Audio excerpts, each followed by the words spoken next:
اعوذ باللہ من الشیطان الرجیم، بسم اللہ الرحمن الرحیم۔ السلام علیکم سامعین۔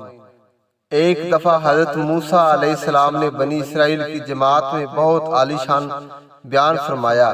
وعظ کے بعد کسی نے پوچھا، کیا آپ سے بھی بڑا عالم ہے کوئی؟ فرمایا نہیں۔ اللہ تعالیٰ نے فرمایا، اے موسیٰ تم سے بڑے عالم خضر علیہ السلام ہے۔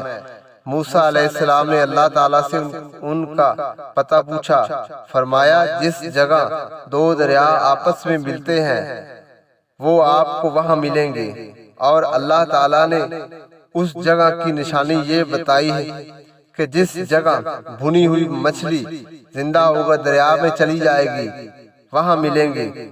آپ نے مچھلی دی اور یوسیٰ علیہ السلام جو کہ آپ کے بھانجے تھے اور لائق شاگرد ہونے کی وجہ سے آپ کے خلیفہ بنے، آپ خدمتگار کو ساتھ لیا اور چل دیے۔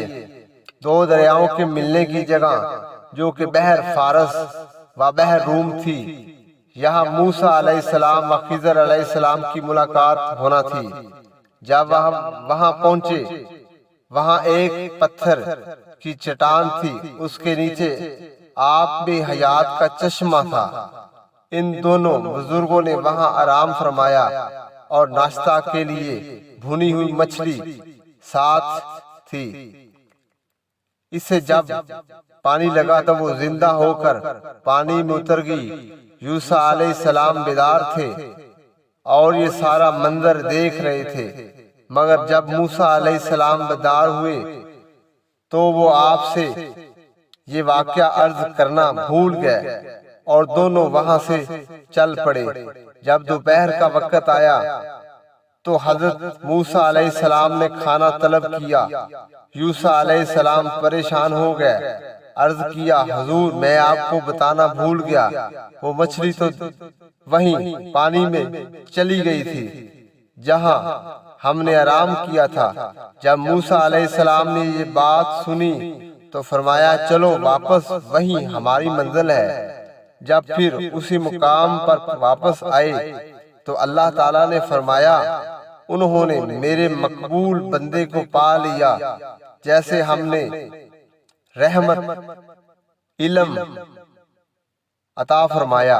اللہ تعالیٰ نے فرمایا، اس سے موسیٰ علیہ السلام نے کہا، کیا میں تمہارے ساتھ رہوں گا اس شرط پر کہ تم مجھ سے سکھا دو گے نیک بات جو تمہیں تعلیم ہوئی۔ یعنی حضرت موسیٰ علیہ السلام نے حضرت خضر علیہ السلام کو علم طریقت کے حصول کے لیے حضرت خضر علیہ السلام نے جواب دیا، بے شک آپ ضرور میرے ساتھ چلیں گے، مگر کہا آپ میرے ساتھ ہرگز نہ ٹھہر سکیں گے، یعنی آپ میرا کام دیکھیں گے تو صبر نہ کر سکیں گے۔ معلوم ہوا کہ اللہ تعالیٰ نے حضرت خضر علیہ السلام کو علم غیب عطا فرمایا تھا۔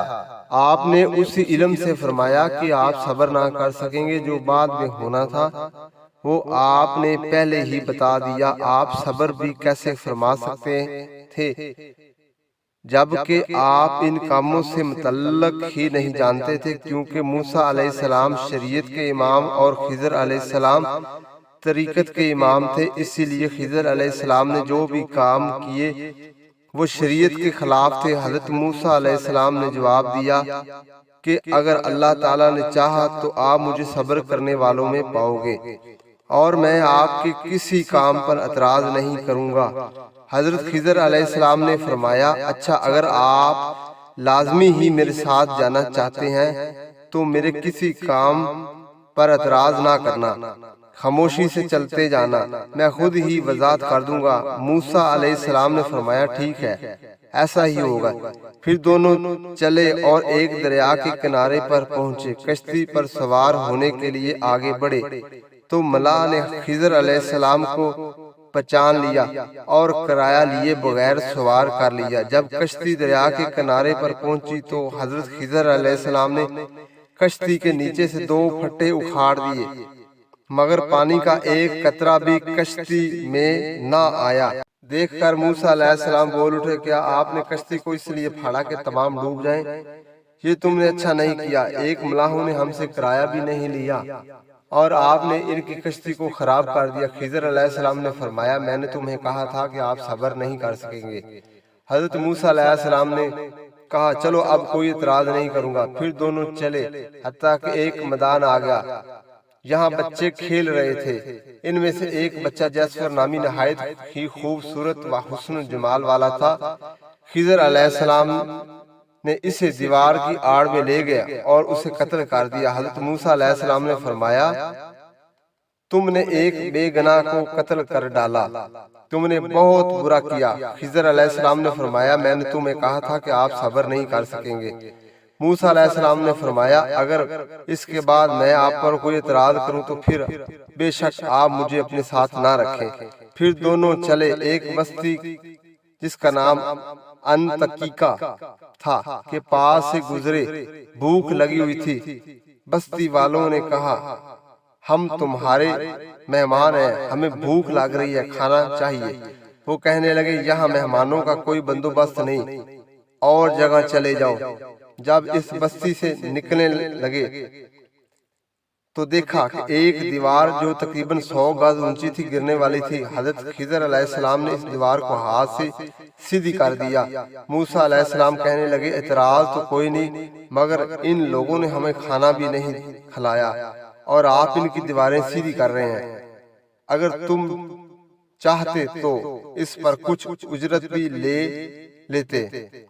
خضر علیہ السلام نے فرمایا، میں نے پہلے ہی کہا تھا کہ آپ میرے کام پر صبر نہ کر سکیں گے۔ فرمایا، یہ میری اور آپ کی جدائی ہے۔ جاتے ہوئے حضرت خضر علیہ السلام نے فرمایا، میں جاتا ہوں کہ آپ کو ان کاموں کا باطن بھی بتا دوں جن کے زہر پر آپ نے اعتراض کیا تھا۔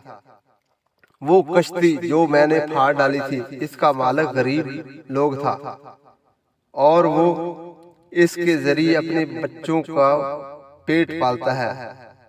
اور وہ جس دن ہم سوار ہوئے تھے اس وقت دریا کے دوسرے کنارے ایک ظالم بادشاہ تھا جس کا نام حلبندی بن کرکر تھا، جو اندیش کی بستی کرتبہ کا بادشاہ بیٹھا ہوا تھا، جو کشتی بھی صحیح و سلام دیکھتا اسے چھین لیتا۔ میں نے سوچا کہ اس کشتی کو داغ لگا دوں، عیب لگا دوں، تاکہ ان غریبوں کی کشتی بچ جائے۔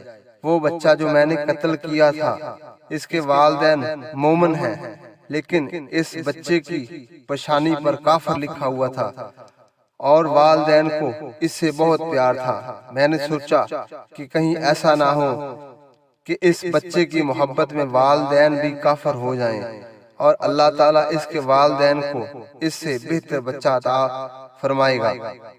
رہی وہ دیوار جسے میں نے اپنے ہاتھ سے سیدھا کر دیا تھا، اس دیوار کے مالک یتیم بچے تھے۔ بچوں میں ایک کا نام احرم اور دوسرے کا نام حریم تھا، اور اس دیوار کے نیچے ان کے باپ نے خزانہ دفن کر دیا تھا اور ان کا باپ نیک آدمی تھا۔ اگر وہ دیوار گر جاتی تو خزانہ لوگ لوٹ کر لے جاتے، اور بچے ابھی چھوٹے ہیں۔ میں نے اس دیوار کو سیدھا کیا تاکہ ان یتیم بچوں کا حق ضائع نہ ہو جائے۔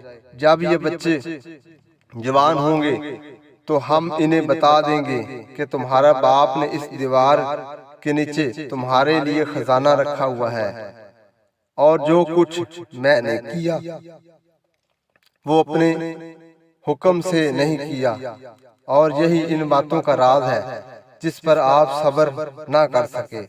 حضرات گرامی، اس پورے واقعے سے معلوم ہوا کہ جو علم حاصل کرنے کے لیے حضرت موسیٰ علیہ السلام حضرت خضر علیہ السلام کے پاس گئے تھے، وہ علم شریعت